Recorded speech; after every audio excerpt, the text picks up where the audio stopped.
मंगलाचरण करें। ओम नमः सिद्धेभ्य जय श्री ओम नमः सिद्धेभ्य जय श्री ओम नमः सिद्धेभ्य। मंगलम भगवान वीरो मंगलम गौतमो गणी मंगलम कुंद कुंदाद्यो जयंधर्मोस्तु मंगलम। सर्वमंगल मांगल्यम सर्वकल्याणकारकम प्रधानम सर्वधर्माणां जैनम जयतु शासनम। जैनम जयतु शासनम जैनम जयतु शासनम। ज्ञानानंद ग्रंथ हमारे सामने है। रचयिता है आचार्य शुभचंद्राचार्य। और ध्यान की जो रिक्वायरमेंट है, ध्यान की जो योग्यताएं हैं, उसके बारे में हम पढ़ रहे थे। तो जैसा कि हम जानते हैं कि ध्यान जो है तपों में सर्वोत्कृष्ट तप है। उसके उसके नीचे जस्ट स्वाध्याय आता है, विसर्ग स्वाध्याय वगैरह आता है। तो जिस ध्यान की इतनी चर्चा है, जिस ध्यान पूर्वक ही सिद्ध बना जा सकता है, अरहंत और सिद्ध बना जाता है, उस ध्यान की महिमा बहुत है। तो ध्यान एक शब्द में कह देने मात्र से काम होता नहीं। इसलिए वो ध्यान किन किन स्टेजों से होकर के गुजरता है, ध्यान करने की अवस्थाएं तो बात की बात है। ध्यान कौन कर सकता है, ध्यान करने के योग्य कौन है, कौन कौन सी उसकी योग्यताएं हैं जो उसके अंदर हों, तो वो आश्वस्त हो जाए कि मैं अब ध्यान कर सकता हूँ। मैंने अभी तक यही सब पढ़ा कि वो ज्ञानी है, वो अपने इन सब विशेषणों से अपने आप को पहचान लेता है कि अब मैं ध्यान करने के योग्य हो गया। जैसे मैंने आपको अर्जुन की उदाहरण दिया था ना, द्रोणाचार्य ने अर्जुन से पूछा कि तुम्हें क्या क्या दिखाई दे रहा है, तीर छोड़ना तब जब मैं कहूं कि हाँ। तो उन्होंने बहुत सारी चीजें बताई कि मुझे गुरुजी पेड़ दिख रहा है, उसकी शाखाएं दिख रही हैं, एक एक पत्ती दिख रही है, और वो चिड़िया भी दिख रही है, वो सब दिख रहा। तो उन्होंने कहा नहीं, अभी बाण मत छोड़ना, है ना। उन्होंने भली भांति परीक्षा करी कि इसका फोकस, इसका उपयोग संपूर्ण रूप से, वो कृत्रिम रूप से बनाई गई उस चिड़िया की आंख को देख पा रही है कि इधर उधर भी देख रही, क्योंकि उपयोगों की एकाग्रता हुए बिना वो ध्येय, वो लक्ष्य जो है भेदा नहीं जा सकता। तो उसी तरह हमको भी यहाँ शुभचंद्राचार्य जी ने पिछले चैप्टर में ये सब बताया कि वो जो ध्यानी है, वो मुनिराज हैं, वो कैसे इंश्योर कर लेते हैं कि अब मैं ध्यान करने के योग्य हो गया। उनके कौन कौन से जो दुर्गुण थे वो सब अपन ने पढ़े, कौन कौन से दोष निकल जाते हैं, कैसे कषाएं बंद हो जाती हैं, राग आदि निकल जाते हैं, और किसी भी तरह से कोई विकल्प शेष नहीं रहता, तब वो ध्यान के योग्य बनते हैं। तो फिर ध्यान की अलग अलग स्टेजेस हैं। सबसे पहले तो हमें जो दुर्ध्यान है, अर्थ ध्यान, रौद्र ध्यान, उनसे निकलना है। उनसे निकले बिना जो है बाकी के ध्यान में ध्यान जाएगा नहीं। फिर ऊपर की भूमिकाओं में जब धर्म ध्यान आता है, तो धर्म ध्यान भी बहुत विकल्पों से युक्त है, बहुत व्यापक है। तो धर्म ध्यान का स्वरूप हम और बहुत विस्तार से पढ़ने वाले हैं, क्योंकि हमें इस पर्याय में और इस काल में धर्म ध्यान ही उपलब्ध है। जब तक हम गृहस्थ दशा में है या श्रावक दशा में है, वो उत्कृष्ट दशा जो हमारी है, जो शुक्ल ध्यान वाली है, वो शुक्ल ध्यान पंचम काल में होता नहीं ना। तो जो हो भी ना, लेकिन हमें उसका लक्ष्य करना है और उसका पूरा पूरा विवरण विश्लेषण समझना है, शुक्ल ध्यान तक का। तो अभी हम जो है धर्म ध्यान की ओर बढ़ रहे हैं। धर्म ध्यान को धारण करने वाले वो मुनि जो कि हम स्वयं बनने वाले हैं। तो हमने ये अपने लगा दिया कि जब मैं बनूंगा तो क्या क्या लक्षण देख लूंगा कि अब ये मेरे अंदर नहीं है। तो वो देखने से पहले जो है मुझे पूरी तरह से संकल्पवान होना पड़ेगा कि मैं अवश्य ही इन दोषों से स्वयं को रहित करूंगा और उन गुणों को धारण करूंगा जो सम्यक दर्शन को, जो ध्यान की योग्यता के लिए आवश्यक है। तो वो हम पढ़ रहे हैं अभी, ध्यान की योग्यता में क्या क्या आवश्यक है, जिसमें हमने 12 भावनाएं आदि भी पढ़ी थी। और अब पढ़ रहे हैं हम सम्यक दर्शन, सम्यक ज्ञान, सम्यक चारित्र। ये 3 रत्नत्रय होना आवश्यक है। तो हम क्रम से तीनों को पढ़ रहे हैं, जिसमें हमने सम्यक दर्शन के बारे में कुछ पढ़ा। सम्यक दर्शन प्राप्त होने के मार्ग में जो जो रुकावटें आती हैं, जो जो कमियां रहती हैं, उनका हम फिर से संक्षेप में अध्ययन कर रहे हैं, और उसके बाद में फिर उससे के अगला वाला जो रत्नत्रय में से 3 रत्नत्रय है ना, सम्यक दर्शन की व्यापकता बहुत ज्यादा है, जिसको हम अलग से भी सब्जेक्ट लेंगे, लेकिन अभी संक्षेप में सम्यक दर्शन क्या है, उसमें क्या क्या कमी आती है, कैसे कैसे दोष लगते हैं, ये हम पढ़ रहे हैं। तो मैं सीधा आपको शेयर करूंगा।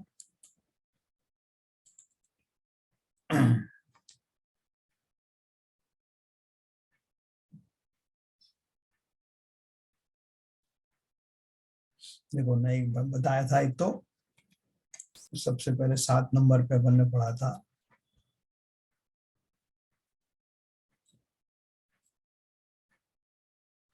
सात हमने पढ़ा था, यह सम्यक दर्शन पुरुषों के द्रव्य क्षेत्र काल भाव रूप सामग्री से दर्शन मोह कर्म की 3 प्रकृतियों के क्षय उपशम तथा क्षय उपशम रूप होने से क्रमशः 3 प्रकार का है। क्षयिक सम्यक, तो जिनमें ये प्रकृतियों का क्षय हो जाता है, संपूर्ण क्षय हो जाता है और फिर सत्ता से निकल जाती है। दूसरा था उपशम, जो उपशमिक सम्यक्त है। तीसरा क्षय उपशम सम्यक्त है। क्षय उपशम रूप होने पर इन 3 प्रकृतियों का जब उपशम हो जाता है ना, उतने काल तक दब जाती है, तो उपशम सम्यक्त होता है। और जब वो कुछ दब जाती है, कुछ प्रकट हो जाती है, ऐसा रूप होता है, तो उसमें क्षय उपशम सम्यक प्रकट होता है। अपन ने पढ़ा था विस्तार से। फिर हमने ये भी पढ़ा था कि सम्यक दर्शन किसको होता है, जो भव्य हो, पर्याप्तक हो, मन सहित संगी पंचेंद्रिय हो। मन सहित मतलब जो मन वाले हैं, सबके मन नहीं होता ना, सैनी पंचेंद्रिय का अर्थ है मन वाले। संगी पंचे, उसके लिए जरूरी क्यों है मन की, क्योंकि उस सैनी पंचेंद्रिय वाले जीव की ज्ञान की उतना उघाड़ रहता है, उस लेवल का ज्ञान रहता है, इसलिए उसको ये लेवल लगाया, मन सहित संगी पंचेंद्रिय हो और काल लब्धि आदि, जिसकी काल लब्धि आ गई हो।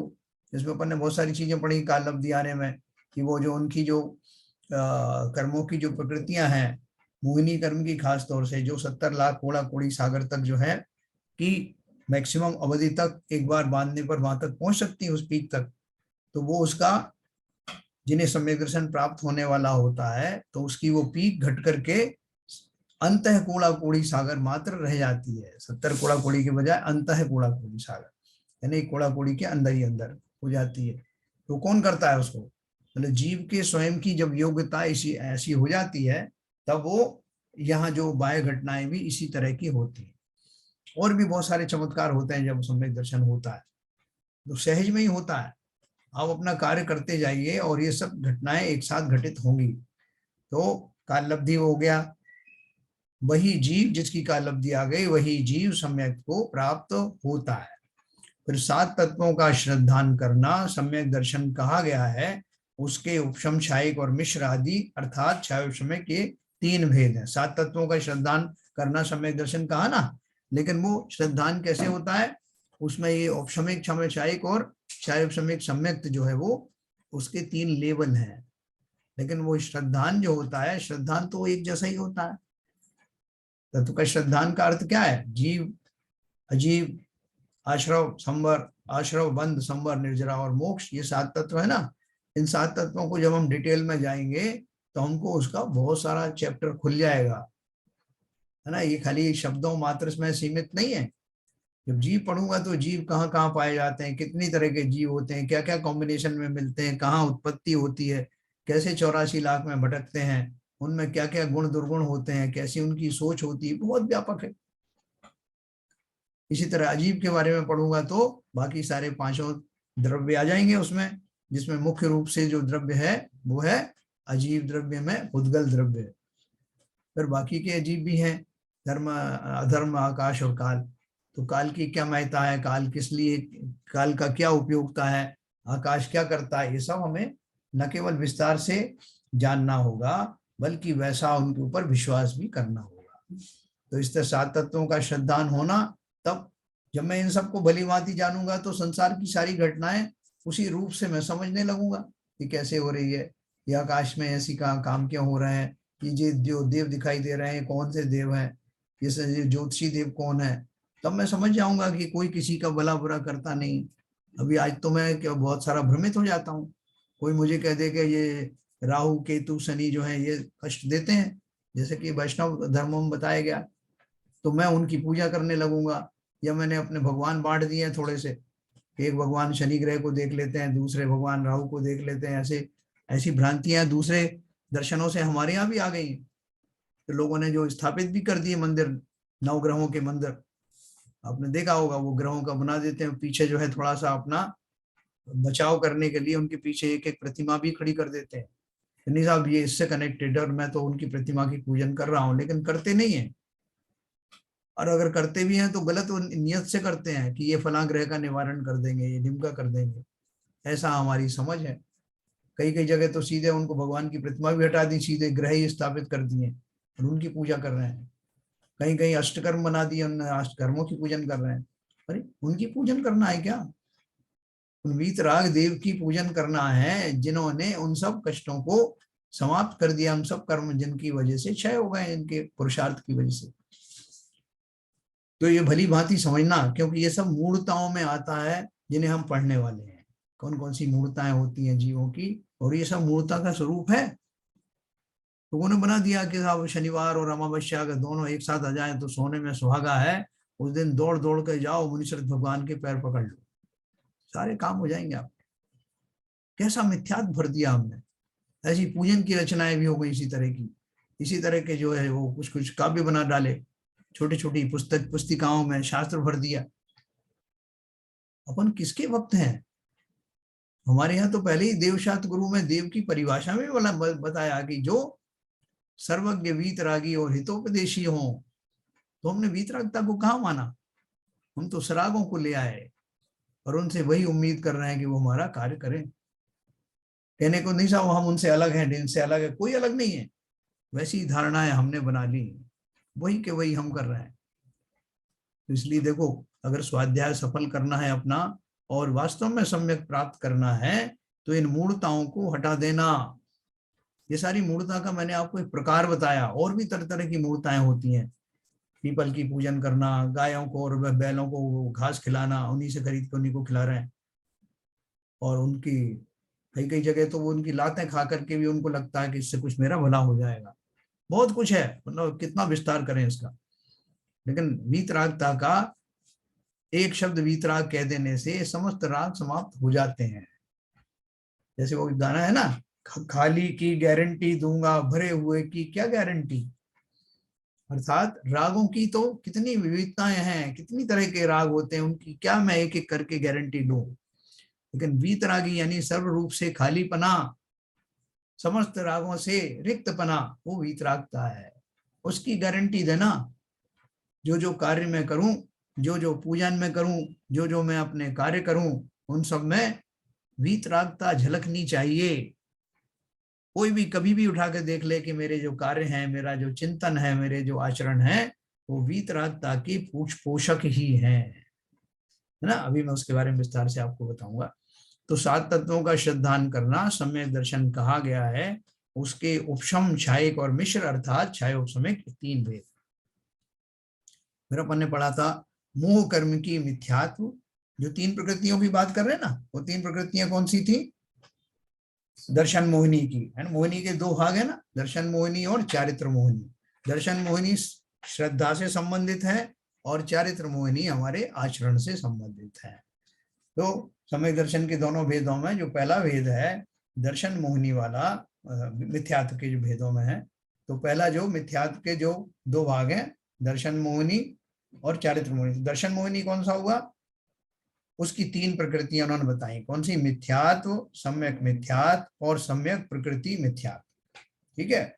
उसके और जो हमारा दूसरा वाला चारित्र मोहिनी है, चारित्र मोहिनी का 16 भेद होते हैं ना। कषाय 4 कषाय होती, 4 के 4 भाग होते हैं, अनंतानुबंधी, अप्रत्यख्यान, प्रत्यख्यान और संजुलन।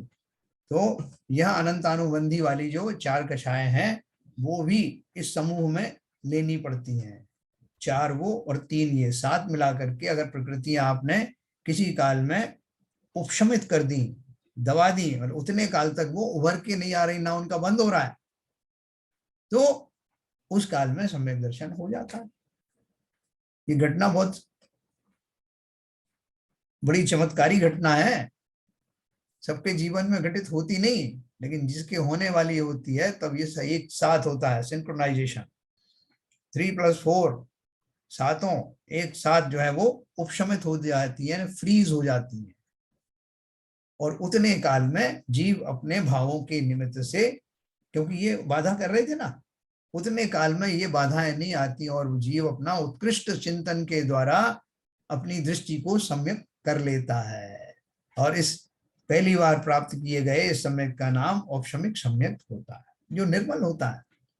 तो देखो, मोह कर्म की मिथ्यात्व, सम्यक मिथ्यात्व, सम्यक प्रकृति मिथ्यात्व तथा अनंतानुबंधी क्रोध मान माया लोभ, इन 7 प्रकृतियों के उपशम, क्षायिक और क्षय उपशमन 3 प्रकार सम्यक्त होना सम्यक ज्ञानी पंडितों ने कहा है। पंडित भी कौन से कह रहे हैं? जो स्वयं सम्यक ज्ञानी है। फिर भावार्थ में अपन ने पढ़ा, उपशम से उपशम सम्यक्त, क्षय से क्षायिक सम्यक्त, और कुछ क्षय तथा कुछ उपशम होने से क्षय उपशमिक सम्यक्त होता है ना। फिर अपन ने पढ़ा कि 2 तरह के सम्यक्त, उपयोग के हिसाब से 2 तरह के सम्यक्त होते हैं। कौन कौन से होते हैं? एक सम्यक्त तो प्रशम, संवेग, अनुकंपा और आस्तिक की चिन्ह से चिन्हित है, जिसे सराग सम्यक्त कहते हैं। वास्तव में व्यवहार सम्यक का रूप बताया था मैंने आपको। दूसरा समस्त प्रकार से आत्मा की शुद्धि मात्र है, जिसे वीतराग सम्यक कहते हैं। मैं इन दोनों को आपको भेद बताऊं।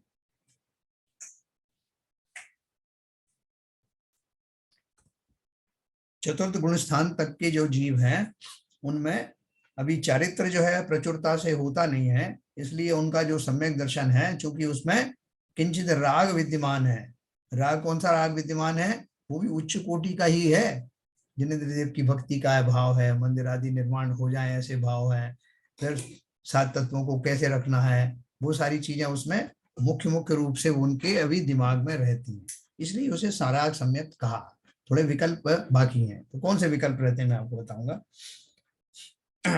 उपयोग की अपेक्षा से सम्यक दर्शन के 2 भेद हैं। पहला, सराग सम्यक दर्शन, शुभोपयोग के साथ धर्मानुराग से प्रेरित होकर होने वाला श्रद्धान सराग सम्यक दर्शन कहलाता है।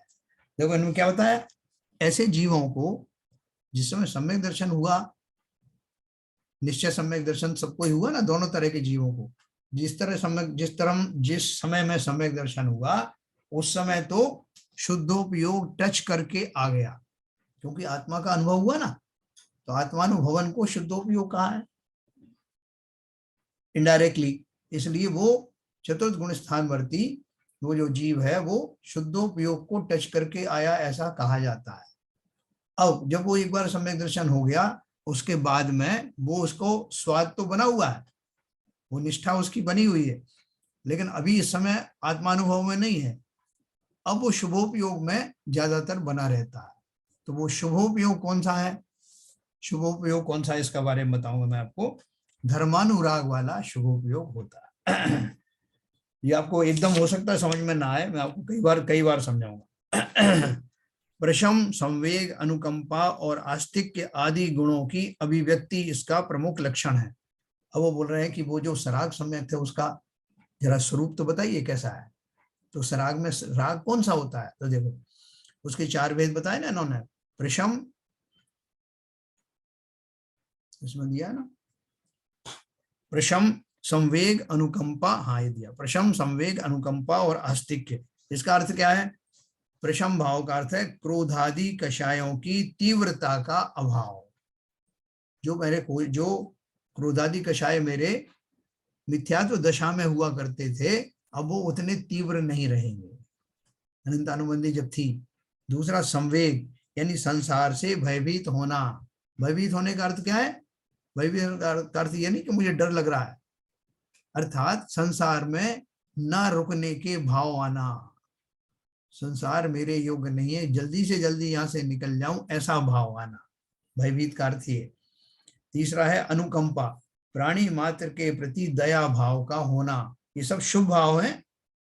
चौथा है आस्तिक, यानी आत्मा, कर्म, कर्मफल, पुनर्जन्म आदि में आस्था का होना, है ना। ये मोटी मोटी चीज है ना, ये सब बनी रहती है। फिर वीतराग सम्यक दर्शन।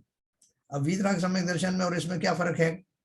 वीतराग सम्यक दर्शन वाले को, जैसे अभी तो बहुत सारी चीजें मन में रहती है कि मैं मुनि हूँ, मुझे ये मुनि धर्म पालन करना है, अभी लोग, अब मेरा व्यवहार ऐसा रहना चाहिए, मेरा व्यवहार वैसा रहना चाहिए, मुझे ये आचरण पालन करना है, गुप्ती समिति आदि पालन करना है। तो वो ये प्रवृत्ति रूप संयम होता है। और ये इस तरह के जो भाव हैं, जो भक्ति आदि के भाव हैं, या जो कुछ अभी अपन ने पढ़ा, ऐसे भाव विकल्प ही हैं एक तरह से। तो वो ये जो विकल्प जब तक बने रहते हैं तब तक वीतराग सम्यक नहीं होता। वीराग है ना, तो वीतराग सम्यक की क्या परिभाषा है? शुद्धोपयोग के साथ रहने वाला राग रहित वीतराग चारित्र के साथ रहने वाले श्रद्धान को वीतराग सम्यक दर्शन कहते हैं। सम्यक दर्शन तो एक ही तरह का है, लेकिन उसमें क्वालिफिकेशन क्या लगाया कि वो जो सम्यक दर्शन था जिसमें अपने स्वरूप का भली भांति ज्ञान हो गया है, उसमें किंचित राग भी लगा हुआ है। लेकिन यहाँ जो सम्यक दर्शन है, सम्यक दर्शन की क्वालिटी एक ही है, लेकिन उसके साथ में कुछ विशेषण लग जाते हैं। तो क्या लग गए उसमें विशेषण कि वीतराग वाले में कोई विकल्प नहीं होते कि मुझे ये करना है, मुझे वो करना है, मुझे इस तरह से रहना है, मुझे देख के चलना है, मुझे, क्योंकि वो सब आचरण में आ जाते हैं फिर सब, और वो शुद्धोपयोग पूर्वक होते हैं। तो उसमें शुभोपयोग नहीं होता, वो ऊपर की दशाओं में चारित्र के साथ रहने वाला, पंचम गुण स्थान से ऊपर जाने वाला, वो सब वीतराग सम्यक दर्शन के प्रकारों में आता है। अर्थात जब चारित्र हमारा प्रकट होने लगता है, तब उसके साथ रहने वाले सम्यक दर्शन को वीतराग सम्यक दर्शन कहते हैं। और ज्यादातर वो सातवें गुण स्थान बियॉन्ड होता है, क्योंकि वहां फिर रागों की बहुत कमी हो जाती है, और वो फिर उनकी कषाय भी मंद होकर संजुलन जाति की कषाय हो जाती है। ठीक है, अपन इस टॉपिक को और बहुत बहुत विस्तार से पढ़ने वाले हैं। तो कुल मिला के सराग सम्यक दर्शन और वीतराग सम्यक दर्शन में, सराग सम्यक दर्शन चतुर्थ गुण स्थान वर्ती जीवों को होता है, जिनको अभी भक्ति आदि के भाव भी बहुत बने रहते हैं, बल्कि कुछ मायने में तो पांचवें गुण स्थान और छठवें गुण स्थान में भी ये सराग सम्यक दर्शन रहता है। सातवें गुण स्थान ऑनवर्ड उनके विकल्प नहीं रहते, क्योंकि उनकी आहारचर्या भी बंद हो जाती है, तो कहीं जाना नहीं आना नहीं, किसी तरह के भाव होते नहीं। तो ये अपन सब पढ़ेंगे अच्छे से। लेकिन अभी जो सम्यक दर्शन की प्राप्ति, मूल सम्यक दर्शन, सराग हो या वीतराग हो, वो सम्यक दर्शन की प्राप्ति हमें कब तक नहीं होगी, कौन कौन से हमारे अभी क्वालिफिकेशन लेना है, इसको अपन चर्चा करेंगे।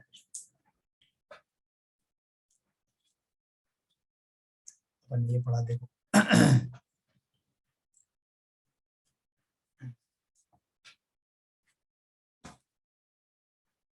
8वां नंबर का,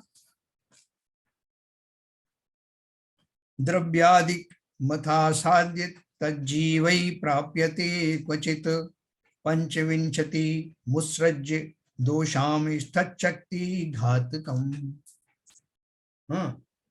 अथवा यह सम्यक दर्शन द्रव्य क्षेत्र काल भाव रूप सामग्री को प्राप्त होकर तथा सम्यक दर्शन की शक्ति के घात करने वाले 25 दोषों को छोड़ने से कचित प्राप्त होता है। तो अपन एक चीज पढ़ी, जब भी सम्यक दर्शन होता है, कोई भी घटना घटित होती है, उस घटना में ये सब चीजें साथ में आते हैं। द्रव्य कैसा है, क्षेत्र कैसा है, काल कैसा है, भाव कैसे चल रहे हैं, ये सारी चीजों का निमित्त के अनुसार भी घटनाएं घटित होती हैं। यहाँ तक कि हमारे जो कर्मों का उदय होता है ना, उसमें भी ये द्रव्य क्षेत्र काल भाव रूप के हिसाब से उनका उदय होता है। मंदिर में बैठे हैं तो उनका उदय दूसरे प्रकार का होगा, है ना। सांसारिक अवस्थाओं में बैठे हैं, दुष्ट जनों के बीच में बैठे हुए हैं, तो अलग प्रकार से होगा। इसलिए तो अपन को बोलते हैं ज्यादा से ज्यादा धार्मिक चर्चाओं में रहो, धार्मिक जीवों के साथ में रहो, है ना, सोहबत के, इसलिए बोला जाता है। तो और वो क्षेत्र का बहुत फर्क पड़ता है। लोगों ने आपको सुनाया होगा किस्सा कि इसमें महाभारत में भी ये सीरियल वगैरह बनाया था, उसमें भी आया था कि जो लक्ष्मण जी के लिए लोग बोलते हैं कि रामचंद्र जी और लक्ष्मण और कहीं जा रहे थे, सीता जी साथ में थी जंगल में, तो वहां पर एक जगह से गुजरे तो लक्ष्मण जी का रूप बदल गया। वो कथा वैसे उनमें वैष्णव जनों की ज्यादा है, लेकिन यहाँ रेलिवेंट है। तो वो उन्होंने, लक्ष्मण जी ने कहना शुरू कर दिया कि आपने हमको बिना बात के परेशान किया, कि सीता जी पत्नी आपकी है, हमारा तो कुछ है नहीं, हमें बिना बात के आपके साथ में रहना पड़ रहा है और आपकी आज्ञा में चलना पड़ रहा है, यूं जंगल जंगल घूमते फिर रहे हैं आपकी वजह से। तो लोगों को बड़ा ताज्जुब हुआ कि लक्ष्मण ऐसे कैसे बात कर सकता है राम के सामने, जिनको कभी उन्होंने आंख उठा के जिनसे बात नहीं करी। तो रामचंद्र जी से बोला कि इनको क्या हो गया, अब इनको डांटते क्यों नहीं। तो रामचंद्र जी ने कहा थोड़ी देर ठहरो, इस रास्ते से इतने क्षेत्र से इन्हें बाहर जाने दो, लोगों का इससे क्या हो जाएगा।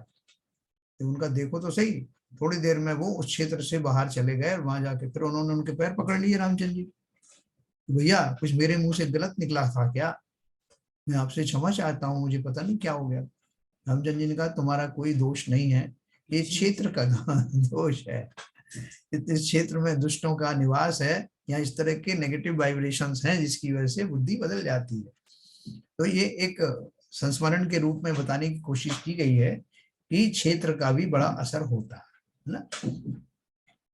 तो ये बात हो गई। और 25 सम्यक दर्शन की शक्ति के घात करने वाले 25 दोष, वो कौन से 25 दोष हैं जिनकी वजह से सम्यक तो मुझे होता नहीं, या जब वो हो जाता सम्यक तो कहते हैं कि वो 25 गुणों सहित हो गया, यानी वो 25 दोष अब नहीं रहे। तो वो कौन से हैं 25 दोष। और भी उन्होंने एक बात कही, वो अपन एक साथ पढ़ेंगे। मूल त्रयम मदाशाष्टौ तथा अनायतना षट अष्टौ शंकादयश्चेति दृग्दोषा पंचविंशति ही।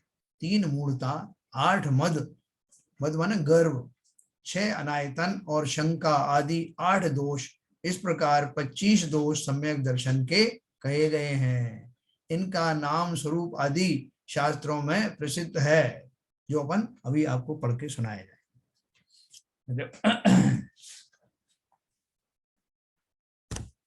देखो ये हमारे पास जैन धर्म जानिए पुस्तक है ना, इसको हमेशा अपने पास रखना, जब भी अपन शास्त्राध्याय करें तो कभी भी मैं रेफर करता हूँ उसको। तो देखो इसमें सम्यक दर्शन के 25 दोष कौन से होते हैं। 25 दोष कौन से हैं।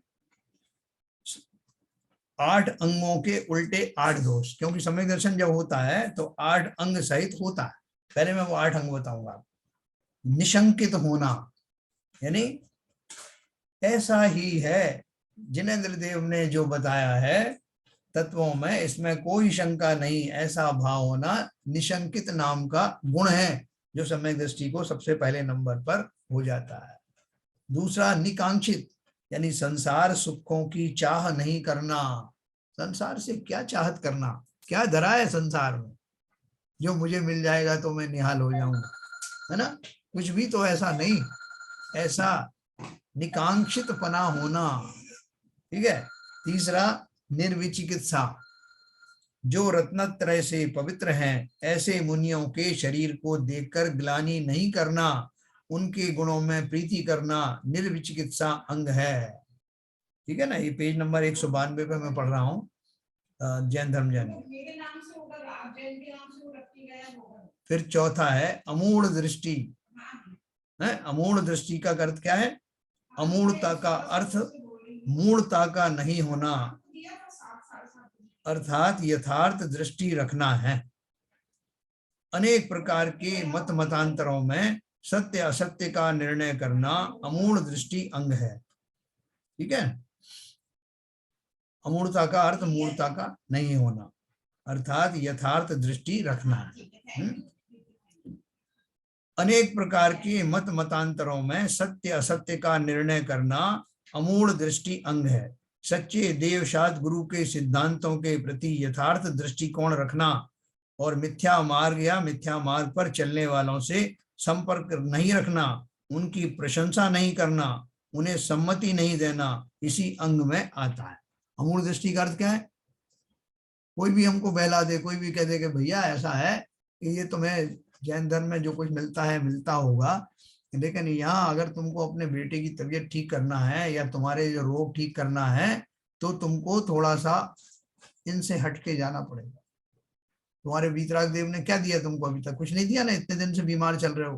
अब हमारी मानो और एक काम करो, फला फला जगह जाके चादर चढ़ा दो, इस पिंडी को जो है वो जल चढ़ा दो और ऐसा ऐसा करो, और थोड़ा सा आपको अगर जो है कुछ आहुति देना पड़े, कुछ बलि भी देना पड़े, तो उसमें पीछे मत हटना।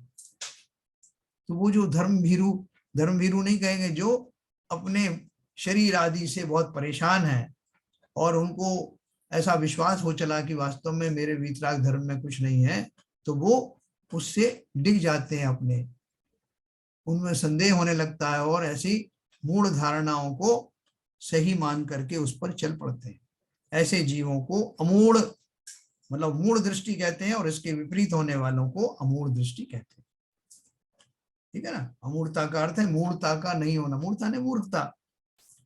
तो ऐसा, या मूर्ता में शब्द कहा है, एक्चुअली मूर्ता और मूर्ता एक दूसरे के पर्यायवाची नहीं है, क्योंकि मूड में जो है जो मिथ्या मान्यताएं हैं उनकी बात है। हाँ, तो इस तरह से राग की या झूठी मान्यताओं को मत रखना, किसी भी रूप में कोई कितना ही लोभ प्रलोभन करे, अगर आप उसमें आ गए तो आपका ये पर्याय भी चली जाएगी, सम्यक दर्शन प्राप्त नहीं होगा। ये तो हम करते आए अनंत भवों से।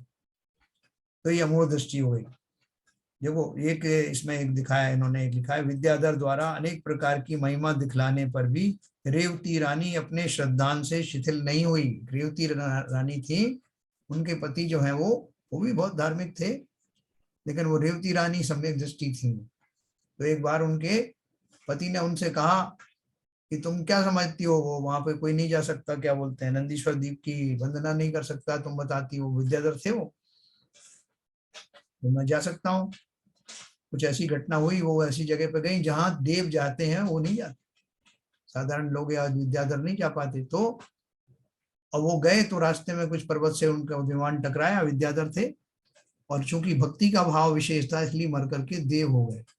और देव हो गए तो उनके पास विक्रिया रिद्धि वगैरह सब आ गई, तो उन्होंने अपना पुराना वाला रूप धारण किया विद्याधर का, और वो जहाँ गए थे वहां की वंदना करने के लिए वहां की माला ला करके दिखाई उनको, रेवती रानी को, देखो मैं लौट आया हूँ, और ये माला उसका प्रमाण है कि मैं वहां तक होके आया, और तुम बोल रही थी कि नहीं जा सकते विद्याधर। तो रेवती रानी ने कहा कि ये हो ही नहीं सकता, जो सिद्धांत है वो सिद्धांत अपनी जगह पर अटल है।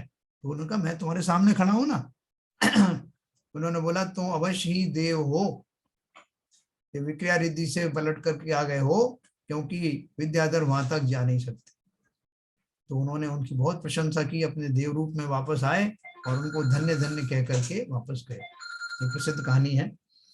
तो इस प्रकार से वो कह रहे हैं कि हमारे ऊपर कोई भी संकट कैसे भी क्यों ना आए, सिद्धांत को एक बार पक्का दृढ़ रहना, उसमें कोई एडजस्टमेंट, कोई भी समझौता मत करना।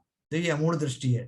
फिर उपगुहन नाम का एक अंग होता है, दोष जो गुण होता है, मोक्ष मार्ग पर चलने वाले साधक के द्वारा अज्ञानता या सावधानी वश कोई गलती हो जाए तो उसे ढक लेना चाहिए, है ना। हमारे साधर्मी भाई है या मोक्ष मार्ग पर चलने वाला है, उससे कोई गलती हो गई तो मैं क्या करूं, दूसरे दिन ढिंडोरा पीटूं, देखो देखो देखो इसने क्या किया है, या उसके दोषों को, दोष किससे नहीं होते, गलतियां होती हैं, उन गलतियों पर पर्दा डालना, सार्वजनिक नहीं करना, एकांत में उसे समझा देना, है ना। तो ये सब उपगुहन नाम का गुण, अपने गुणों को तो प्रसिद्ध नहीं करना, अपनी प्रशंसा के तो छिपा देना, प्रशंसा के योग्य कोई चीज है, लोग प्रशंसा करने आने वाले हैं तो वो उसके बारे में चर्चा ही नहीं करते। जैसे आपने देखा हो उसको, अमिताभ बच्चन को उनके लोग तारीफ करते हैं तो अपना टॉपिक बदल देते हैं, उनको नहीं सुनते, या विद्यासागर महाराज की तारीफ करो तो वो नहीं सुनते। तो अपने प्रशंसा के जो भी चीजें हैं उनको तो उजागर नहीं करना, और दूसरों के गुणों को, दूसरों के दुर्गुणों को छुपाना, उनकी प्रशंसा करना, उनमें अगर कुछ छोटे मोटे भी अच्छी चीज है उनकी प्रशंसा करना, ये उपगुहन नाम का अंग है। फिर स्थितिकरण हमने पढ़ा था, धर्म और चारित्र से यदि कोई चलायमान हो रहा हो तो उसे प्रेम से समझाकर धर्म मार्ग पर स्थित करना, ये स्थितिकरण है। अगर हमें ये गुण आ गया तो समझो हम सम्यक दर्शन के गुणों से परिचित हो रहे हैं। फिर वात्सल्य पढ़ा था, मुनि आर्यिका श्रावक श्राविका सहधर्मी बंधुओं का सद्भावना पूर्वक यथा योग स्नेह व आदर करना। इसमें आपका कुछ जाएगा नहीं, आपसे छोटा है बड़ा है कैसा भी है, लेकिन अगर वो साधर्मी भाई हैं तो उनको ऊपर पूरा वात्सल्य रखना। है ना। विष्णु कुमार मुनिराज ने वो 700 मुनियों का उपसर्ग दूर किया था ना, अपनी मुनि दीक्षा का छेदन करने करके भी ये किया था। और 8वां था प्रभावना। इस तरह ये 8 सम्यक दर्शन के अंग हैं।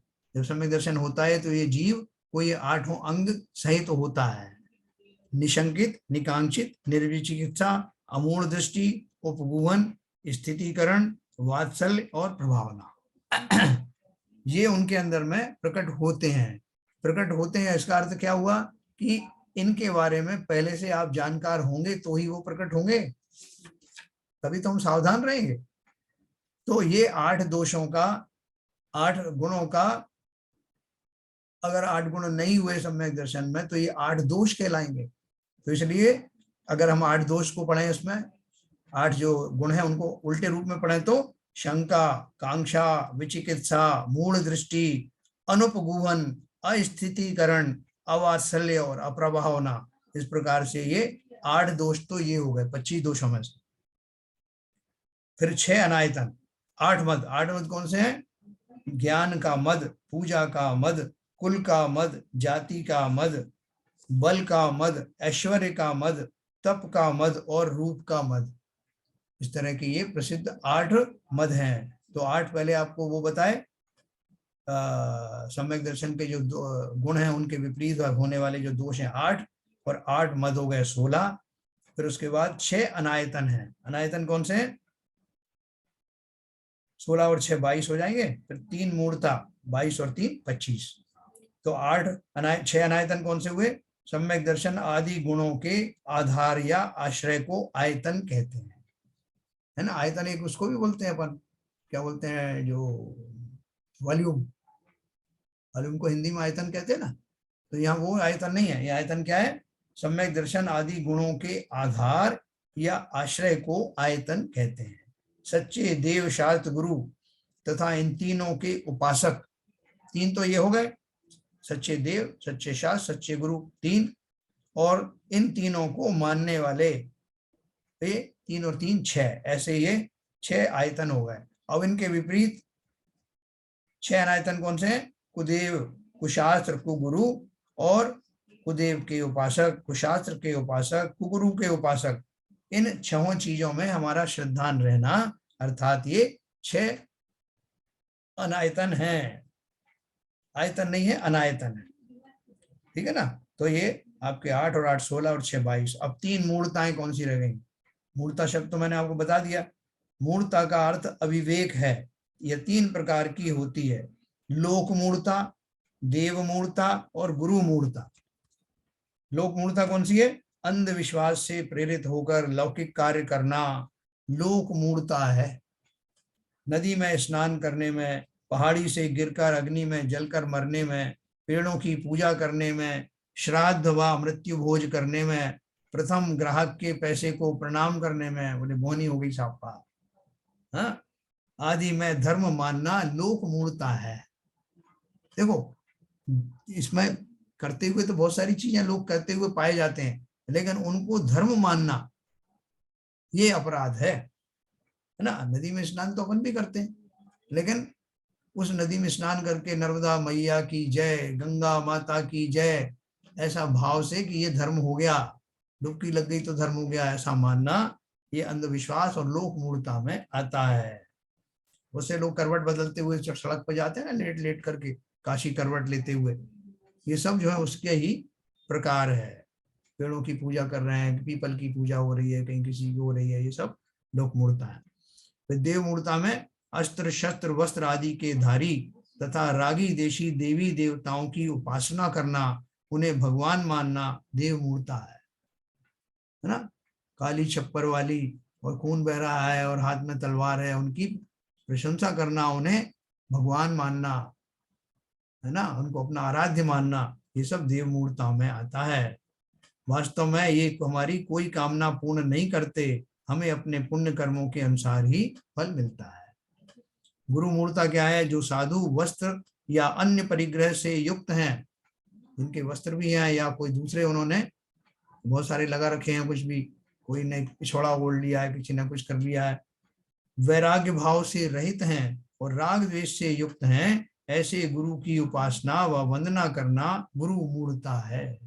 जिनका स्वरूप शास्त्रों में जैसा बताया, बाह्य स्वरूप भी वैसा नहीं है और अंतरंग में भी वैसे भाव नहीं है, वो वास्तव में गुरु नहीं है। उनको गुरु मानना गुरु मूढ़ता में आता है। इस तरह से सम्यक के विपरीत 8 अंग, 8 मद, 6 अनायतन, 3 मूर्ता, इन सबको मिला करके ये 25 दोष जब तक रहेंगे सम्यक दर्शन की प्राप्ति नहीं होगी। इसलिए इनको बार बार समझना और बार बार मेरे अंदर से ये निकल जाए ऐसा भाव अवश्य रखना ना। कि मैंने आपको आज सम्यक दर्शन के बारे में विशेष चीज बताई है।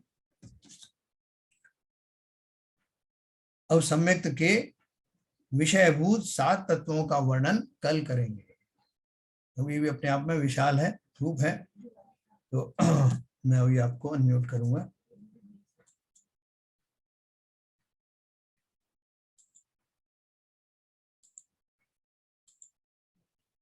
इसमें एक विशेष बात और मैं बताऊं आपको कि आज तारीख हो गई है 9, तो 9 और 10, आज और कल 2 दिन मैं धर्म चर्चा में रहूंगा। फिर 11 को मैं ट्रांजिट में होऊंगा यूएस जाने के लिए। तो 11 और 12 को बहन जी लेंगी। उसके बाद 13 को मैं कोशिश करूंगा कि वो रिज्यूम हो जाएगा जाकर के। वहाँ सुबह के 8:30 बजेंगे, जब वो यहाँ पर अपना 8 बजेगा शाम का।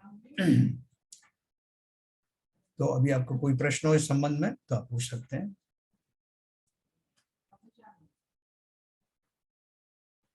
क्या ललित जी, तो समझ में आया? काफी अच्छा था, काफी रिवीजन वाला है अभी तो ये जो पोर्शन है। हाँ हाँ पर वो रिवीजन से बड़ा मतलब चीजें रिकलेक्ट हो गई। हाँ हम हाँ। लोग ये करते हैं कि बीच में दिन में टाइम नहीं निकालते और फिर उसको पढ़ लें, तो और शायद और ज्यादा आनंद आता है। अभी आपने रिवाइज कर दिया, हमें खुद रिवाइज करना चाहिए। हाँ, देखो मुझे मालूम है कि अपन को थोड़ा प्रमाद भी रहता है, और दूसरा है कि अभी उतना उत्साह अभी जीवन में आया नहीं है। तो बहुत सारी जो है काम काज ऐसे रहते हैं संसार के कि वो हमारे लिए अभी प्रायोरिटी है। तो उस प्रायोरिटी से निकल के अपन सोचते हैं कि शाम को एक व्यक्ति आता ही है, वो बता ही देता है, इसलिए अपन को क्या पढ़ना। लेकिन भले ही हमको याद ना रहा हो, लेकिन हम पालन कर रहे हैं, मतलब हमारी समझ में आ रहे हैं इन चीजों को, क्योंकि जब पढ़ा है तो उसको हम थोड़ा पालन कर पा रहे हैं, मतलब। किसी के यहाँ से वो आवाज आ तो रही है, म्यूट कर दीजिए अपना। हाँ जान तो अवश्य रहे हैं, मान्यता में कितना आ रहा है वो हर एक का अपना अपना वेरी करेगा। हाँ, देखो ऐसा है कि ये अपन जो बार बार पढ़ते हैं, मैं ये बात को अच्छी तरह समझता हूँ कि हमारे जो रोज के कार्यकलाप हैं अभी वो हम उनमें इतने ज्यादा इन्वॉल्व होते हैं कि हम हमको या तो समय मिलता नहीं, चाहते हुए भी हम चाहते हैं कि हम उनको पढ़ पाएं लेकिन नहीं पढ़ पाते, जिसे हम प्रमाद भी कह सकते हैं, या हमारी प्रायोरिटी उस तरफ ज्यादा है। तो सबके अपनी अपनी परिस्थितियां भी होती हैं, कोई किसी प्रेशर में करता है, कोई किसी और चीजों की वजह से करता है। लेकिन 1 घंटे ही सही, मैं तो ये बात कहता हूँ कि 1 घंटे भी सही अगर हम पूरी रुचि पूर्वक सुनते हैं तो धीरे धीरे करके हम अपने आप ही अपना टाइम एडजस्ट करने लगे। यार थोड़ा सा टाइम तो अपन निकालें तो सही, जो कल क्या बताया था ये तो सुने, और कुछ नहीं तो इसकी रिकॉर्डिंग जो अपन करते हैं मोस्टली उसको ही अगर अपन सुने। जरूरी नहीं 1 घंटे की सुनो, 15 मिनट की भी सुनो। और आपके मोबाइल के ऊपर है, लिंक इसीलिए भेज दी जाती है ग्रुप में, आपके लिंक है, कभी भी सुन लिया अपन ने, तो उससे आपको रिवाइज हो जाएगा। और ये हमारा संकल्प कि मुझे ये काम करना है, ये बार बार रिवाइव होगा। तो इसलिए उसको फायदा जरूर उठाना चाहिए। सब एक क्षमता है हाँ इसमें, जो आपने जैसे उपशम और क्षोपशम और शायद सम्यक, तो उपशम जो सम्यक वाला पीरियड है, तो उसमें भाव इस तरह से है कि कोई नया कोई कर्म उदय में नहीं आ रहा है। सब जो कर्म है वो फ्रीज है। सप्रेस है, उपशम में है। हाँ बिल्कुल फ्रीज है। लेकिन उस दौरान कर्म बंद हो रहे होंगे। देखो कौन से कर्म की बात चल रही है, अपने स्पेसिफिक रहे अपन, जो मोहिनी कर्म की है उसकी बात चल रही है। हाँ हाँ। बाकी के जो कर्म हैं वो अपना काम कर रहे हैं। बाकी के जो कर्म मोहिनी के अलावा 7 कर्म है ना, हाँ हाँ हाँ, वो काम कर रहे हैं। वो सब काम अपना कर रहे हैं उनका। यहाँ अपन जो मुख्य रूप से बात हो रही है उस समय, ये बात अलग है कि वो कर्मों में भी थोड़ा बहुत जो है कुछ आपको कंसेशन मिल जाता है। कर्म तो बेसिकली आघातीय कर्म से ही होता है, बाकी तो कर्म स्त्र हैं तो। नहीं, कर्म बंध तो देखो, एक आयु कर्म हमेशा नहीं बनता, उसको छोड़ करके बाकी जितने कर्म है वो 24 घंटे बनते हैं। पर उसमें जो नेगेटिव प्रभाव देते हैं वो तो आघातीय कर्म ही देते हैं। घातिया कर्म, हाँ हाँ, सॉरी, घातीय कर्म ही देते हैं जो नेगेटिव हाँ बिल्कुल वही इफेक्ट देते देते हैं। हैं। तो इसलिए तो तो उनसे ही बचना है। हाँ, उनसे ही बचना है। तो उपशम समय का जो पीरियड है, तो उस समय अ, आश्रय हो रहा है या नहीं हो रहा है? देखो उसमें जो है ना मुख्य रूप से जब आप पढ़ेंगे इसमें कि कौन कौन से कर्मों का बंध रुक जाता है, आपको ताज्जुब होगा कि प्रथम गुण स्थान के अंत में जब जब जीव सम्यक दर्शन को प्राप्त करने वाला होता है, तो बहुत सारे कर्मों की बहुत सी प्रकृतियां जो है वो उनका बंध भी रुक जाता है ना। अपन ने उसमें पंचलब्धि में भी पढ़ा था, और अभी विस्तार से मैं आपको कभी बताऊंगा। तो पहले गुणस्थान में कौन कौन से कर्म का बंद होना बंद हो जाता है, कौन सी प्रकृतियों का बंद होना बंद हो जाता है, और कौन सी प्रकृतियां जो है उसमें उनका जो उदय होना बंद हो जाता है, कौन सी प्रकृतियां हैं उनका कि जो है नया सर वो सत्ता में बनी है तो वो खिरने लगती हैं। ऐसा अपन को तीनों चीजें पढ़ने को मिलेंगी कि उनका नए नए कर्म का बंद होना रुक जाना, और जो पुराने कर्म है उनका उदय आना। तो उस काल में जो मोहिनी कर्म का जो अपन स्पेसिफिक पढ़ रहे हैं, जिस समय समय दर्शन की प्राप्ति होने वाली है, उन क्षणों में बहुत सारे और दूसरे कर्म हैं जो पहले गुण स्थान में ही उनका, पहले गुण स्थान के अंत में उन कर्मों का बंधन होना, जो मुख्य रूप से जो मोहिनी कर्म से संबंधित है, उनका वो रुक जाता है। और इंटेंसिटी बहुत सारे उनकी कम हो जाती है। और तीन जो कर्म की प्रकृतियां जिनसे मोहिनी कर्म का निरंतर बंद होता अदरवाइज, तो वो बंद रुक जाता है उस काल में, फ्रीज हो जाता है। तो नवीन बंद होगा नहीं, पुराना जो बंद है सत्ता में वो उनका उदय होगा नहीं, ये दो चीजें हो जाएंगी। तो इसलिए वो एकदम फ्रोजन पीरियड है, उसमें आपको संकट से रहित हो गए आप, है ना। तो जैसे आप कहीं कमरे में आप बैठे हुए हो, तो आपके घर के जितने भी लोग हैं वो आपको वचन दें कि हम आपका कोई भी उत्पात नहीं होने देंगे, बिल्कुल आपको कोई परेशान नहीं होने देंगे। तो एक तो वो, तो आपने आपने सोचा चलो इनसे तो अपन को आश्वासन मिल गया, लेकिन बाहर से कोई आ सकता है, कोई घंटी बजा सकता है, कोई कुछ कर सकता है। तो बाहर वालों से भी आपको सिक्योरिटी गार्ड ने आपको बता दिया आपको बाहर से किसी को नहीं आने दूंगा, तो वो भी नहीं आए। तो जो सत्ता में थे उनका उदय नहीं हुआ, जो अभी ये बंद होने का जो चल रहा था बंद नहीं हुआ। तो क्या होगा, आपको समय मिल गया, उस समय आपको उतने समय तक क्या करना है, स्वभाव में चले जाना। और स्वभाव में जाते ही अगर आप अंतर्मुहूर्त तक रह गए, सम्यक दर्शन हो गया। आसान थोड़ी है आसान है। देखो आप ये बोल रहे हैं कि आप इतना आसान करके बताते हो कि हमको लगता है कि बिल्कुल अब हुआ और अब हुआ। वो इतना आसान तो है नहीं, तो क्यों मुश्किल क्यों बताए, अपना ही तो है ना, हमारा ही स्वभाव है, हमको ही प्राप्त करना है। मुश्किल तो हमने खुद खड़ी कर रखी है। तो देखो इसको कहते ही जो है ना, मुझे मुझे तो बहुत लालच सा आने लगता है कि अब आ रहा है, आया ही अब समझो। और ये वास्तव में फैक्ट है, जितना ज्यादा हम इसके प्रति जो है वो रुचिवान होंगे, हम जो उससे उत्साह से भरे होंगे, उतनी शीघ्रता से प्रकट होने वाला है। तो देखो ये जो समय दर्शन के बारे में मैं आपको इस प्रक्रिया को पूरी तरह से और विस्तार से बताऊंगा, जो अपन ने पंचलब्धि पढ़ी थी जब आपको बताया था। जी जी जी। तो ये पंचलब्धि जो ग्रंथ है, जो उज्ज्वला शाह ने गोमट सार ग्रंथ से निकाला है। और गोमट सार कहाँ से निकला, षट खंडागम से। तो वो मैं आपको गोमट सार भी पढ़ के सुनाऊंगा, मैं उसके लिए भूमिका तैयार कर रहा हूँ, क्योंकि वो थोड़ा सा कठिन पड़ता है। तो हमारा उपयोग जब समझ समझ के इतना सूक्ष्म हो जाएगा, तब एक दिन हम गोमट सार पढ़ेंगे और आपको पता भी नहीं पड़ेगा कि ये इतना कठिन साहित्य हमने पढ़ लिया, है ना। सर जी, हाँ जैन साहब जी। इसमें आपने जो बताया बहुत सरल विधि, हाँ तो उससे उस मोड में जाने के लिए हाँ पहले हमारे भावों में मोह से विरक्ति होना चाहिए ना। बिल्कुल। तो सबसे पहले तो मोह से विरक्ति, जो राग है उसको कम करना है। तभी तो हमारे जो अनंतानबंदी कथाएं हैं हाँ। वो पहली चौकड़ी तभी तो खत्म होगी। हाँ। तो सबसे पहले हमारे मोह को कम करना है। जैसा शैलेंद्र जी ने बोला कि भाई जो सुनते हैं अपनी प्रैक्टिस में लाके उसको धारण करने का जो धीरे धीरे सिलसिला चल रहा है, तो वो जारी रहना चाहिए और वो उसमें अपना बढ़ाव करना चाहिए। देखो बहुत सही बात है आपकी। देखो इसमें एक अपन दूसरे तरह से इसको पकड़े, एक दूसरी टेक्निक है कि जैसे कि मान लीजिए कि किसी बच्चे को रोज वो आता है तो उसको एक छोटी सी एक चॉकलेट दी जाती है, वो चॉकलेट के लालच में बहुत सारा काम करता है, और एक दिन उससे कुछ बड़ा काम कराना था तो उसको चॉकलेट तो एक तरफ रख दी, उसको जो है रसमलाई खिलाएगी, तो उसको रसमलाई इतनी पसंद आई। अब दूसरी बार उसको बोला गया कि भाई तुझे रसमलाई चाहिए तो तुझे चॉकलेट नहीं मिलेगी, तो उसने कहा मुझे नहीं चाहिए चॉकलेट, अगर रसमलाई मिल रही है तो काय की चॉकलेट। वो इतना ज्यादा उसमें आकृष्ट हो जाता है कि चॉकलेट का मोह समाप्त हो जाता है।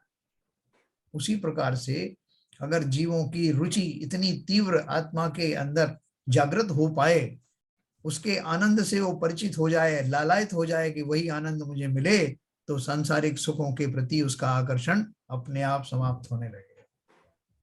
वही तो मैंने कहा, जो आपने बताया ना जी। कि धीरे धीरे विरक्ति अपने आप हो रही है। आप क्या कहते हैं, देखिए जैनधर्म जानिए में भी ये चर्चा हुई, हाँ पंचलब्धि में भी चर्चा हुई, बिल्कुल और पुरुषार्थ सिद्धि में भी आपने ये चर्चा आई थी। बिल्कुल। तो हर ग्रंथ में ये चर्चा आ रही है, उससे रिवीजन हो रहा है, तो उससे करत करत अभ्यास के जड़मत हो सुजान वाली बात है ना। बिल्कुल बिल्कुल तो बिल्कुल। उससे फर्क तो पड़ता है। और ये जो बेसिक क्वेश्चन ललित जी ने पूछा है, हाँ ये बहुत दिनों तक चलता है। कितनी भी स्थिति में पहुंच जाए, फिर वो कहीं ना कहीं कोर में आके बिल्कुल वो बिल्कुल। डाउट आता है। अरे उसमें अभी कोई नई बात नहीं है। बिल्कुल आएगा, इसलिए तो मैं बीच बीच में रिवाइज करता रहता हूँ बिना खेद खिन्न हुए। वो अच्छा करते हैं आप। बिना खेद खिन्न की बात नहीं है। खेद खिन्न वर्ड यहाँ सूट नहीं करेगा था। आप अपनी रुचि से ही उसको बिना किसी के पूछे हुए ही रिवाइज कर, मतलब उसका उद्बोधन करते हैं। मुझे उसमें रस आता है एक्चुअली। नहीं वो उद्बोधन आपको करने रस आता है से और आपको पता भी हमारी स्थिति ना। अब तरस कहो या अपने आपकी जो शैली है उसमें अपने आप ही अपने भावों से वो प्रभावना होती है, तो ये बहुत अच्छी बात है। उससे अपने आप ही रिवीजन हो जाता है, कहने की जरूरत नहीं पड़ती है। बिल्कुल। और दूसरी बात क्या है, अगर हम पूछ के कहेंगे कि इसका रिवीजन कराओ, तो उस प्रवाह से, उस भाव से वो रिवीजन नहीं करा पाएंगे। बराबर सही कह रहे हो, बिल्कुल सही कह रहे हो। अभी देखो ये बात करते करते अपन को जो हमारी जो ह्यूमन मस्तिष्क में जो जो बातें आती हैं, जो साइकोलॉजी में जो आती हैं, वो भी अपने को समझ में आने लगी। ये आदमी क्या सोचता है, कौन से समय में कैसे चिंतन से, कौन से क्वेश्चन से क्या भाव प्रकट होते हैं, ये बारीकियां अपने आप अपन को समझ में आने लगी। वही तो बता रहा हूँ मैं आपको कि जब आपका धारा प्रभाव, आपके भाव निकलते हैं, तो अपने आप क्या कहते हैं, आप इसका रिवीजन कराते हैं, तो हमें बड़ा अच्छा लगता है कि अच्छा हुआ कि। और इसी बीच में जो शंकाएं होती हैं, हम बिना किसी शंका के, बिना किसी संकोच के उसको पूछते हैं, उसका फिर निराकरण करते हैं, तो उससे काफी अच्छा रिवीजन हो जाता है।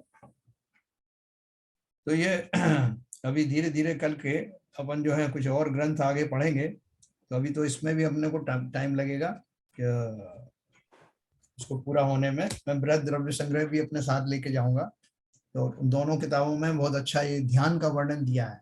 ये दोनों का मिला करके जो माल है वो मैं आपको परोसूंगा। तो सब तरह का धर्म ध्यान जितनी तरह के होते हैं वो सारे डिटेल में अपन पढ़ेंगे, और उसके अलावा शुक्ल ध्यान भी टच करेंगे। सर और नवग्रह विधान करना चाहिए कि नहीं? हाँ जो पहले से करते आए नहीं, तो करना चाहिए कि? देखो नवग्रह विधान में मैंने तो, मुझे ध्यान नहीं है क्या पढ़ा था उसमें, उसमें क्या था विषय वस्तु, ये विनोद बहन जी से अपन बात करते हैं, उन्होंने पढ़ा होगा और वो बताएंगे कि उसमें क्या दिया है। उसमें कहीं भी कोई किसी तरह की अगर मूर्ताएं नहीं है, सिर्फ जो नहीं है, भगवान पूजा पूजा है 9। 9 पूजा है। हाँ, मैं तो पहले वही करती थी हरदम। हाँ हाँ हाँ, नवग्रह विधान, और होता था मंदिरों में भी होता था, हाँ हाँ बेटों में हर मतलब उसमें बेटों में एक एक दिन में करते थे लोग बाग विधान। हाँ तो हाँ। नवग्रह विधान करते थे, उसमें कुछ नहीं, 9 पूजा है। अच्छा यही पद्म प्रभु पूजा, और यही मतलब सब पार्श्वनाथ पूजा, पुष्पदान पूजा, ऐसी है 9 पूजा है। हाँ बहन जी जरा बताएं, इसमें जो जो उनको ग्रहों की पूजन क्यों लिखा है, उसे नवग्रह क्यों लिखा है? क्या चीज भाई साहब? ये नवग्रह पूजन का नवग्रह गुणमाला विधान, जी। नवग्रह विधान करते थे ना पहले। मैंने तो नहीं करा कभी भी, तो मुझे तो पता नहीं इस बारे में। हमारे वहाँ बासोदा में तो बहुत होता था। हाँ, मैंने मैंने तो तो पढ़ा बहुत भी किया, है। हर साल ही किया मतलब, हाँ, और बाद में भी नहीं करते थे। नवग्रह विधान में जी एक्चुअल में क्या है भाई साहब, हाँ नवग्रह विधान में एक्चुअल में क्या है कि पूजा तो उन्हीं की है, हमारे हमारे तीर्थंकरों की, जी लेकिन उस पूजा का भाव जो है किसी ग्रह को शांत करने को का। मान करके करना, ये हाँ मिथ्यात्व में आ जाता है, बहुत इसलिए बढ़िया। नवग्रह विधान नहीं करना चाहिए। वो तो नवग्रह अपन भी जो किए ही नहीं। अब शांति विधान करते तो अपन यही तो मन के शांति के लिए कर रहे हैं, ऐसा है कि नहीं? ऐसे नवग्रह में ये तो था ही नहीं कि अपने नवग्रह अपने ग्रह चलना है, वो तो विधान करते थे बस। नहीं देखो, ये था। गुणवाला जी वो विधान बनाए इसलिए गया है हाँ क्योंकि हमारे मन में एक शंका रहती है ना कि ये 9 ग्रह हमको परेशान करते हैं, हाँ बस एक्चुअल बात यही है। तो उनकी शांति के लिए हम भगवान की पूजन करते हैं। अगर हमको ये पता लग जाए कि कोई ग्रह नक्षत्र किसी को सताते नहीं है, हमारे बिल्कुल कर्म के हिसाब से ही हमें जो कुछ दुख सुख मिलता है, तो हम उन वो तो भगवान है की कि पूजा इस उद्देश्य से नहीं करेंगे कि वो मेरे ग्रह शांत हो जाए। नहीं नहीं, खैर अब तो कोई मैंने बहुत दिन से नहीं किया। कोई भी पूजा किसी इच्छा के भाव से करना कि हमारा ये काम हो जाए, वो पूजा पूजा नहीं कहलाती, वो तो मिथ्यात्व में चला जाना है। और खैर वो एक्चुअल में तो पूजा, क्या। हाँ तो इसीलिए इसीलिए कोई भी पूजा विधान जो भी अपने आत्मा में जाने के लिए किया जाता है, तो वो जो है वो देखो वास्तव में इसमें कार्यकारी है। जैसे बाबूजी ने बताया, अपन ने क्या किया, कई कई जगह शायद कुंडलपुर जो अपना बिहार में है उसमें मैंने देखा कि वो कुछ मूर्तियों के साथ में कुछ ग्रहों का कनेक्शन कर दिया कि वो फलाना एक ग्रह का एक वो चित्र बना दिया, ये वो बना दिया एक मूर्ति जैसी छोटी सी, और ग्रह लिख दिया हाँ उसमें मैंने भी राहु ग्रह। वहाँ, यहाँ तो है अरे ये। सर, नवग्रह के मंदिर बन गए हैं, आप हाँ, इंदौर में जाओ, नवग्रह के मंदिर में वहाँ है, ये बड़वानी में, ये इंदौर में भी है नवग्रह इंदौर के मंदिर, पास। इंदौर सिटी में है नवग्रह मंदिर। हाँ और हाँ उसमें एक एक ग्रह की मूर्तियों का सम्मिलन किया है कि ये हाँ, ये महावीर ये ये भगवान ये का ये है, ये सब पांच है। पांच पांच मूर्तियां फलाने ग्रह की हैं, 4 मूर्तियां इस ग्रह की हैं, और और वो बताओ सारी मूर्तियां इकट्ठी करके वो उस ग्रह के हिसाब से लगाई हुई हैं। 24 तीर्थंकरों में से 9 को तो आपने वो ग्रह शांत करने वाले बता दिए, और बाकी क्या करेंगे यहाँ? नहीं नहीं, 9 नहीं है सर, हाँ एक एक ग्रह के लिए 4 तीर्थंकर हैं। अच्छा, हाँ हाँ सही कह रहा है, बिल्कुल सही कह रहा है। नहीं, मैंने तो बिल्कुल एक सही ही कह एक देखे मैंने ही दर्शन थे। किए हैं नवग्रह मंदिर के, हाँ, वो इंदौर के। 24 का हिसाब कर दिया होगा पूरा। 24 का हिसाब पूरा किया है सर। अरे वो जो 24 भाई साहब वो कुंडलपुर में वो कुंडलपुर है वो हाँ ज्ञानवती माता जी ने एक अलग से बनाया है ना, जी हाँ जी हाँ उनमें वहाँ वहाँ पर आप शायद शायद गए होंगे, तो हाँ वहाँ पर एक दर्शन किया हुआ नवग्रह मंदिर का। यस यस यस, मैं वो उसी की नवग्रह बात कर रहा हूँ। मंदिर में कहाँ पर बाबूजी हाँ उसी की बात कर रहा हूँ। कुंडलपुर में है? ये बिहार में, बिहार में। बिहार में। बिहार में, हाँ बिहार में है ना मंदिर, अपन ने किया था हाँ दर्शन नहीं किए थे। वो ज्ञानवती माता नहीं जी नहीं, का वो मंदिर। कुंडलपुर अलग है, वहाँ नहीं गए थे अपन, हम अलग से गए थे वो। नहीं हाँ, गुड़गांव में जैन एक साहब, और नया मंदिर बना है सर, हैं? ये थोड़ी हमारे साथ गुड़गांव में एक नया मंदिर बना है जैन नवग्रह साहब मंदिर, काम है। हाँ अरे हाँ एसके जैन साहब, बहुत अपन गए जगह थे बन वहाँ। गया।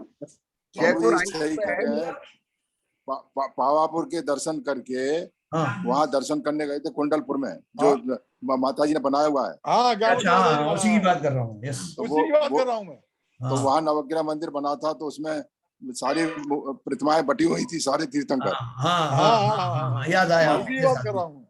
अब वही तो कह रहा हूँ, यस वहाँ यस। भी दर्शन किए और मैंने इंदौर में भी दर्शन किए हैं। मैं तो वही दर्शन किए हैं। इंदौर के आउटस्कर्ट में एक मंदिर है, नया बना हाँ है। साहब, है इंदौर में मंदिर है साहब। बिल्कुल। तो देखो इसमें क्या है, जो गुणमाला जी ने प्रश्न पूछा, वास्तव में क्या है कि अगर हमको जो भौतिक सुख है उनकी जो है प्राथमिकता ज्यादा है कि साहब वो कुछ भी होने दो, उनने क्या मिथ्यात विथ्यात हम कुछ नहीं मानते, हमारा तो काम होना चाहिए। और अगर वो नौ ग्रहों की पूजन करने से या उनसे कनेक्टेड भगवानों की पूजन करने से हमारा काम होता है, तो काहे की मूर्ता, काहे का मिथ्यात, होने दो, होना है, ऐसे भाव नहीं सर, से। उसका दूसरा रूप खैर ये है। मिथ्यात्व में तो मैं बिल्कुल नहीं हूँ, मिथ्यात्व नहीं से तो मैं बिल्कुल जुड़ी हुई नहीं हूँ। जी जी, ना कोई देवी देवताओं से, ना कोई वो, बल्कि सबको यही बोलती कि कुछ नहीं है देवी देवता। बिल्कुल सही। सर, ये फर्स्ट स्टेज की अर्चना है। हाँ जो आप कई मुनि बताते हैं कि आप क्या कहते हैं, दूसरे धर्म में ग्रहों शांत करने की बजाय आप इनकी पूजा करिए, तो कम से कम आप धर्म में मंदिर में तीर्थंकर की पूजा तो करेंगे, आप दूसरे ग्रहों की पूजा करने तो नहीं जाएंगे। उस दृष्टि से ये सब प्रक्रिया बनाई हुई है। और नहीं, ये इसमें तो अपने भगवान की पूजा है। वैसे मैंने तो किया है, लेकिन शायद भगवान की है पूजा, बाकी कोई ग्रह नहीं, कोई कुछ नहीं है सर, कुछ नहीं है। नहीं, ये बात सही है आपकी बहन जी। कुछ जगह पे तो गुणमाला जी ऐसा ही है कि भगवान की पूजन करते हैं और उनसे बोलते हैं ग्रह शांत हो जाते हैं, फिर वो बढ़ते बढ़ते आगे पहुंच जाता है कि वो सीधे ग्रहों की पूजन होने लगती है। नहीं कह रहे, अभी तक तो ऐसा हुआ नहीं, मेरे साथ तो नहीं हुआ कुछ नहीं ऐसा। आपके साथ नहीं, जो लेकिन खैर अब तो मैंने बहुत दिन से छोड़ दिया, हाँ यही सुनते सुनते मैं भी नहीं करती है। लेकिन मैं पूछ रही, करना चाहिए कि नहीं, कभी कभी मन नहीं, हो जाता है कि चलो आज बहुत दिन हो गए नहीं किया तो कर लें, तो करना चाहिए कि नहीं, इसलिए पूछ रही थी। क्योंकि देखो उस पूजन में, वैसे मैंने देखा नहीं है, लेकिन जरूर ही कहीं ये लिखा होगा कि फला फला भगवान आपकी पूजन करने से ये ग्रह शांत हो जाता है, ऐसा जरूर लिखा होगा। नहीं नहीं, कुछ भी नहीं लिखा, कुछ भी नहीं। सर्वग्रह अष्ट निवारक ऐसा रहता है, मतलब बाकी ऐसा कुछ भी नहीं कि ये भगवान करने से ऐसा होता, कुछ भी नहीं है। हाँ तो देखो, अरे अष्ट ग्रह निवारक लिखना से, ग्रह निवारक लिखने से ये आ जाता ना कि उनको एक अपन ने एक खास काम दिया हुआ कि मेरे सारे ग्रहों को निपटा दो। उनने उसमें लिखा रहता है नवग्रह विनारक हाँ अरिष्ट विनारक। अनर्घ प्राप्त है स्वाहा। नहीं नहीं, ये भी नहीं लिखा रहता, वो तो जो चलो ठीक है, वो आप देख लेना अपने अष्ट हिसाब से। निवारक ऐसा रहता है, हाँ। ऐसा, बाकी ऐसा कुछ नहीं है। और वो नवग्रह का नवग्रह विधान क्या हुआ? फिर कुछ नहीं है, फिर तो वो तो हाँ। सीधा है। जब उसमें कोई भाव ही नहीं है, कोई ऐसे है, तो फिर तो आप तो सीधे तीर्थंकर की पूजा कर रही हैं, फिर कोई बात ही नहीं है। आपके ही भाव नहीं है और लिखा भी नहीं है। बाबूजी नवग्रह की पूजा मैंने देखी है, उसमें लिखा हुआ है। आप सही कह रहे हो, है एक्चुअल में। गुणमाला जी नहीं मान नहीं, रही ये है। आजकल नहीं होएगी। मेरे पास तो बहुत पुरानी जमान, मतलब देखिए पहले चलती थी, वो है बाबूजी, किताब। ये पूजा निदान के साथ हो रही है। हाँ आप समझ बिल्कुल सही सकते कह हैं रहे हैं फिर आप, क्या। बिल्कुल सही कह रहे हैं, 100% सही कह रहे हैं आप। चलिए कल मैं आपको एक पूजन बाबूजी सुनाऊंगा नहीं। बाबूजी कल अपन मुंशीव्रत नाथ की एक पूजन करेंगे। कोई नहीं बना ली क्या? आपको कुछ पता नहीं है, बैठे बैठे कुछ भी बना लेते हो। नहीं नहीं, बहुत मेहनत लगी मुझे उसमें, कल आपको बना ली हाँ एक्चुअल में? एक्चुअल में काहे की पूजा, किसकी पूजा? मुंशीव्रत नाथ की। ओ बहुत बढ़िया, बहुत बढ़िया, बहुत बहुत धन्यवाद, थैंक यू सर। ये तो ये महाराज, ये भगवान तो हमारे यहाँ आ ही रहे हैं। इसलिए उसमें कोई भ्रम ना हो, ऐसी पूजन मैंने लिखने की कोशिश तो की है। इसे उसमें इसे सुना करके उसमें डाल दो ना, उसमें अपनी जिनवाणी में। अभी देखते हैं, कल पहले अपन करते हैं और फिर जिनवाणी में डाल दो भाई साहब इसे। फिर सीबीएन साहब से रिक्वेस्ट करेंगे, अब वो किस स्टेज तक पहुंच गई जिनवाणी छपना, उसमें समावेश अरे यार आप कि नहीं उसमें। कल आओ, कल पूजा कराओ पहले तो, हाँ उसके बाद में फिर देखते हैं। ठीक है सर। शनिवार तक वेट करो मुनि सुब्रतनाथ की पूजा का, तो शनिवार तक की मुनि सुब्रतनाथ भगवान की पूजा करनी है तो शनिवार तक वेट अरे करो। हमारे यहाँ तो भाई साहब अब आजकल तो पूजा हमारी ऐसे ही चल रही है, हाँ। चाहे जब चाहे तो कुछ कर लेते हैं। उसमें यही भ्रम दूर किए हैं अपना इस पूजन में। तो कल अगर आपको समय हो तो क्या नाम है अपना आरपी जैन साहब, समय क्या होगा, बिल्कुल आइए। आप जैन साहब अगर उपस्थित रहेंगे तो बहुत बढ़िया रहेगा। हाँ मैं तो हाजिर रहता हूँ। तो मेरा बहुत दिन से पहले भाई साहब, जी मेरी एक रिक्वेस्ट ये है हाँ। कि पूजा को जरा आप उस पर व्हाट्सएप पे अगर भेज सके तो पहले देख लें हम क्या चाहिए। बिल्कुल बिल्कुल भेज दूंगा। आप भेज दो तो देख लें। ओके सर, चलिए सब समय हो गया, बहुत अच्छा डिस्कशन हुआ। जनवाणी स्तुति करते हैं। मिथ्यातम नाश विको ज्ञान के प्रकाश विको आपा पर भास विको भानु सी बखानी है। छह द्रव्य जान वेको बंध वेधि भान वेको स्वपर छान वेको परम प्रमानी है। अनुभव बताए वेको जीव के जताए वेको कहू न सताए वेको भव्य और आनी है। जहाँ तहाँ तार वेको पार के उतार वेको सुख विस्तार वेको यही जिन वाणी है। हे जिनवाणी भारती तोहे जपू दिन रैन, जो तेरी शरण गए सो पावे सुख चैन। जिनवाणी के ज्ञान से सूझे लोकालो, तो वाणी मस्तक धरो सदा देते हैं धो, सदा देते हैं धो।